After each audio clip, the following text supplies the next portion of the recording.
有冇諗過將成個羅浮宮搬翻屋企呢？有冇諗過將世界嘅名畫巨作，例如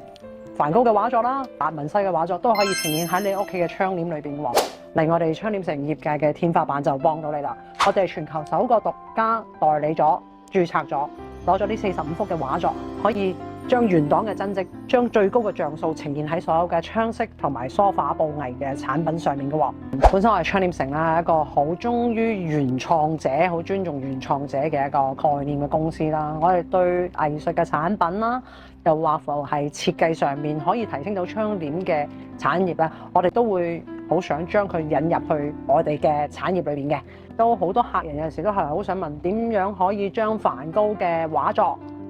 譬如話 Starry Night 啊、麥田啊呢一啲嘅好獨特嘅北風嘅畫作咧，點樣可以呈現到喺窗簾嘅上面咧，讓到窗簾可以多一個選擇咧？咁呢一個咧就係所以點解我哋會去攞呢一個 IP 獨家授權代理嚟到引用喺我哋窗簾上面啦。由於我哋掌握咗呢啲嘅技術啦，點樣將呢啲藝術嘅產品啦，可以印刷到喺窗簾啊，或者係家居用品上面啦。咁嚟緊咧，我哋仲會有機會可能同更多嘅唔同嘅元素去合作嘅喎，例如一啲日本嘅動漫啦，又或者係一啲本地嘅 IP 嘅創作嘅畫家嘅產品啦，點樣去將佢帶動喺我哋嘅窗飾產品裏邊嘅喎。咁嚟緊大家都可以拭目以待㗎。